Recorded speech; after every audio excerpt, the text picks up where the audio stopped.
Game start! 아파트 아파트 아파트 아파트 아파트 아파트 아파트 아파트 아파트 아파트 아파트 아파트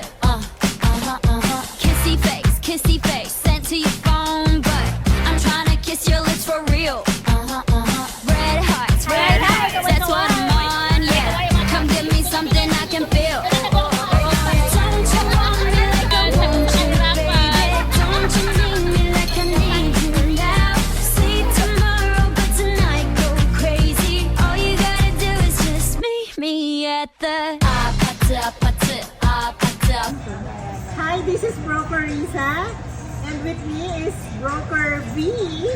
And my question is that, ano ang key takeaway because this is our second accountability meeting today sa aming Team APT. Shout out sa Team ERPC. Hello, Coach Robin, Coach Mike, Coach Lai, and Coach Winnie.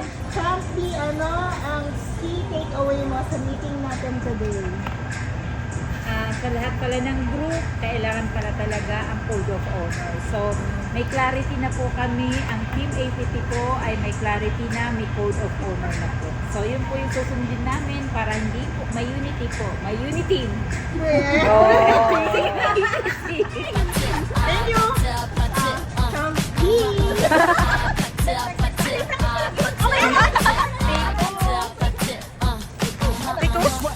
Isa pa po sa mga honorable mention, shout out sa BS Concha Realty, ayan. For today's meeting, ano po ang key takeaway mo, Broker Nat? Hello! Maganda ang mayroong team. Nabubuo ang another, alam mo yon, mas madami kang friendship. Hindi lang din puro trabaho. May pa-unlimited. Minsan kasi nakaka-stress, diba? Pagka puro trabaho. Kaya kinakailangan mo ng mga kasamahan na hindi naman puro trabaho ang ginagawa sa buhay. Pero sa dulo may trabaho pa rin. Okay. Again, presenting Miss Sandra Tan. Ito naman po ang kanyang expertise is about rental and multiple listings in Ayala, Alabang, and Bay of Home. So, for today's video, kung matutulong ng ganitong accountability team para sa'yo. I'll thank you for good one. Ay, pag ganito. Okay, I have like 3 things. Wow! Siyempre, medyo maingay yung pagtatrabaho ko. So, sometimes I need balance. So, with my team, like APT, syempre nababalance talaga yung ingay and tahimik na kailangan ko. And there is, a second, is yung pressure, it's positive for me. Yung, may mga moments kasi syempre may matigas din yung ulo ko, but with them around, alam mo yon, meron naman tayong tinatawag na transparency as part of the Code of Honor. Third is, mental, emotional support. Wow. So, yun lang. I so love that aside sa mga family and other friends na meron ako, I have another group like APT na tutulungan ako. It really helps that you have a same community na nagkakaintindihan, hindi lang professional, diba? Friendship and career professional. So, hello. At para sa ating course, ako ay galing pa sa Lucena City. Wow! So, presenting Miss Tia Maranan.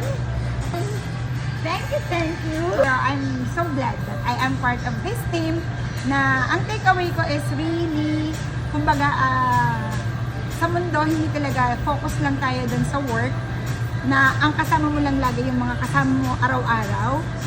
Sometimes, kailangan din natin mag-isip outside na walang pressure and you will learn a lot from a team like this. So, iba-iba man kami ng ginagawa, iba-iba man ng daily activities, but still, iisa yung aming common goal. And that is to grow, develop our profession, di ba? To the highest level that we can. So, we learn together, we grow together, and we love each other. We support each other. So now you know the game. Are you ready? Cause I'm coming to get you. Get you, get you. Hold tight. Hold tight.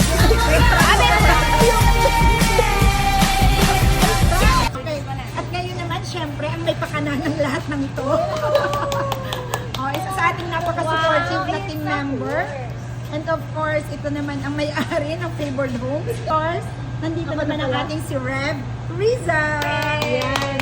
Thank you, Team APT, and ipupush ka to level up yourself. Sabi nga ni Pia, focus on growth and learnings at pagpupush sa isa't isa hanggang sa hindi para ma-pressure. Take note, yun yung cleaner namin today. Hindi para ma-pressure ka, but ma-push harder na magkaroon ka ng results. Ayun. With that, again, thank you sa Team APT, Sandra, Nat, Jill, Ate B. si Mayora, si Champ B, nasa sa mga, anong tawag din, sa type link, kontakan nyo siya. Pag Calmarlan sa Quezon, nandito siya. Pag meron kayong question personally, iba't ibang personality yung nakakasama sa inyo. Ang laking tulong.